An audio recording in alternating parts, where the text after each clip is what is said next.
So yun, isang panibagong araw po sa inyo mga boss. At syempre, shoutout nga muna pala kay mama at kay sir sa magpapagawa sa atin. At syempre, sa araw na ito mga boss, yung leak dito sa pinakoncern nila sir na malakas daw yung leak ng ano nila, ng water supply. So, ititrace muna natin ito mga boss, tapos magbabakbak tayo ng tiles dito mga boss. At syempre, kung bago lang po kayo sa channel ko, paki-subscribe nyo naman po Alex Official Vlog. At syempre, huwag nyo na rin po kalimutan, paki-follow nyo na rin po yung channel natin, FB page natin, Alex Official Vlog. At syempre, paki-subscribe nyo na rin po si Chupay Official Vlog, mga boss. Yan sa channel niya po. At si Dongski, yan, paki-subscribe nyo rin po. Pati yung Kapudrip TV natin mga boss, paki-subscribe nyo na rin po. At syempre, tara, samahan nyo po ako. Magre-repair na tayo. A few moments later. So yun mga boss, bali ito kung mapapansin nyo, meron tayo ditong, ayan, nagmumoist siya. Mga boss, kung mapapansin nyo po. Bali nagtutubig siya dito. Ang kino-concern sa atin dito mga boss, bali malakas yung ikot ng metro nila sa water supply. Bali gagawin natin, ititrace muna natin, tapos pupunta tayo dun sa may metro niya mga boss. Tara, puntahan muna natin. So ito yung metro niya mga boss. Kaya kung mapapansin nyo, ayun, umiikot siya. Malakas yung ikot niya.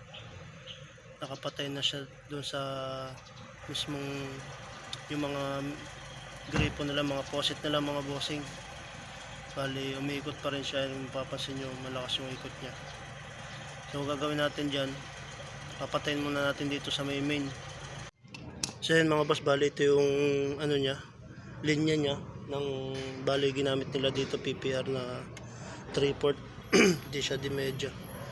Ito kung mapapansin nyo, may tali tayo dito. Sisimentohan na lang natin yan, pero wala naman tong problema. Yan, babaybayin lang natin to hanggang dun. Bali isang linya na yan mga boss.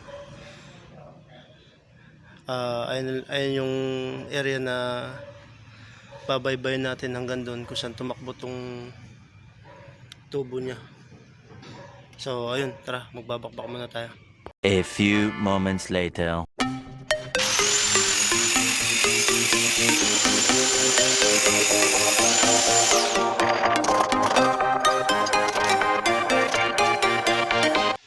So yun mga boss, bali dito kung mapapansin nyo po, bali tuyo yung tubo natin dito, hindi na siya basa, kaya hanggang doon tinigilan natin pagtitik-tik natin mga boss, kasi wala rin tayong in-expect na ano dyan, na may leak, kasi gawa ng tuyo na yung ano natin, sinusubaybayan nating tubo doon. Kaya gagawin natin dito mga boss, so survey natin doon sa may main niya para malaman natin kung dito ba o doon yung leak. So ayun, tara, punta natin mga boss. So ayun mga boss, bali umiikot pa rin yung metro natin.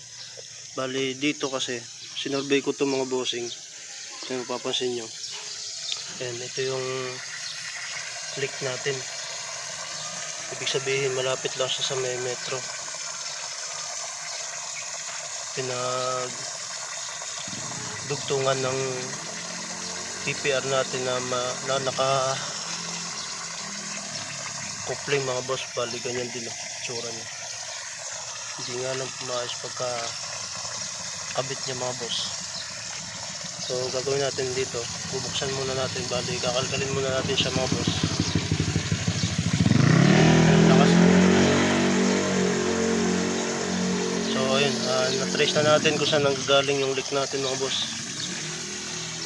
Nandito lang pala siya, kasi ito mga boss, yung bato na to nakalagay ito dito, tsaka naririnig ko siya, kaya kinalkal ko na. Ayan, kakalkalin muna natin mga boss. A few moments later. So yun mga boss, bali nakabitan na natin ng elbow, tapos ginamitan natin ng coupling mga boss. Bali dito 3/4 lang din yung ginamit nilang PPR. So ayan, madali lang natin naikasa. Bali, bubuksan natin mga boss.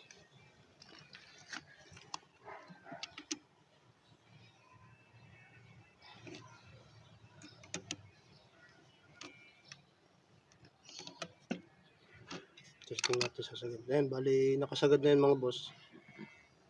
Tapos ayun, okay na tayo.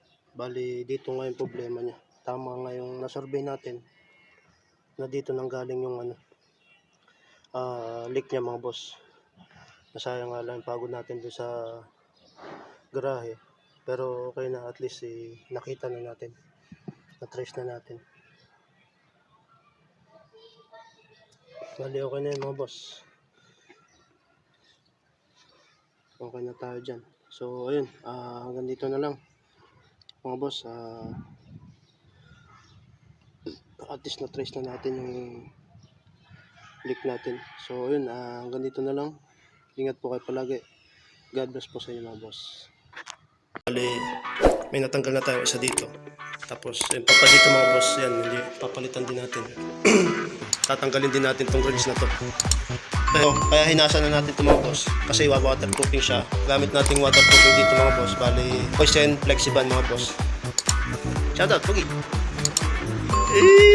Ayun mga boss, bali may first coating na tayo dito. Kung parang nag-plastering ka lang dito mga boss, pupunta muna natin ng isang kahit. So yun mga boss, bali ito. Mapapasunod yun may mga tayo. Ang gagamitin natin pagtanggal dito mga boss, lacquer thinner mga bossing. So yun mga boss, mapapasunod. Bali ito na yung finish na kanilabasan natin. Pati repeat dito mga boss sa atin na paki-like and share naman po ng video natin. Salamat po sa mga support niyo po mga boss. Siyempre, ingat po kayo palagi. God bless po sa inyo.